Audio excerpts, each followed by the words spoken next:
réveilles à la prière du Fajr, sache que tu es invité. Sache que c'est Dieu qui t'a invité à prier la prière du Fajr et à te réveiller. Et encore mieux si tu te réveilles avant la prière du Fajr pour faire des prières surérogatoires ou des prières en plus. D'accord ? Imagine que tu ne te réveilles jamais pour la prière du Fajr. Parce que voilà, on se ment à nous-mêmes. Je suis fatiguée, j'ai pas entendu mon réveil, tout le tralala, d'accord ? Sachez que vous êtes invité lorsque vous vous réveillez. Ça veut dire que c'est par la grâce de Dieu que vous vous êtes réveillé. Ça veut dire que c'est lui qui vous a invité à vous réveiller, à venir prier la prière du Fajr à l'heure. Vous êtes des élus. Moi, rien que quand je comprends la chose dans ce sens-là, mon cœur, il s'ouvre. Je me sens heureuse.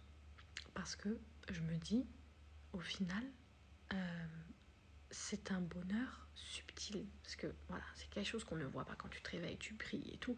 Après, tu fais ta journée, voilà. Mais ça a de la valeur, c'est inestimable. En plus, c'est calme. Tu as une sérénité, il y a quelque chose qui se passe dans ta maison, quand tu pries, il y a quelque chose qui se passe. Tu es fier de toi, d'accord ? Parce que tu t'es réveillé. Tu te sens bien, parce que tu es protégé. Tu te sens bien parce que tu es élu, d'accord ? Et surtout, sans compter si on se réveille pas, ce qui se passe, hein, la peur de ce truc-là. Mais bon, ça, on va pas parler de peur et de choses négatives. Ça ne vaut vraiment pas la peine de ne pas se réveiller. Mais vraiment. Parce que c'est nous qui sommes gagnants en tant qu'humains.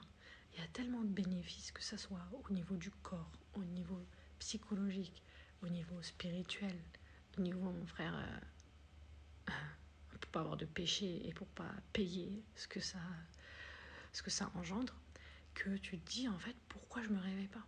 Et moi avant je voyais ça comme un supplice quoi. C'est la prière du Fajr. Oh là là mon Dieu, c'est la seule chose dont j'arrive pas, c'est trop compliqué, je suis trop fatiguée avec les enfants, le réveil, après j'ai que 3 heures pour dormir, enfin voilà, on se ment à nous-mêmes. Et en fait on voit ça comme une corvée. Même si vous voulez me dire, non, c'est pas vraiment une corvée, c'est vraiment parce que j'entends pas mon réveil. C'est pas vrai. T'as un avion pour aller au bout du monde, en Malaisie, ou je sais pas, le pays dont tu rêves dans ta vie. Et on te dit à 3h30 ou à 5h ou à 4h, ça dépend à quelle heure il est le Fajr.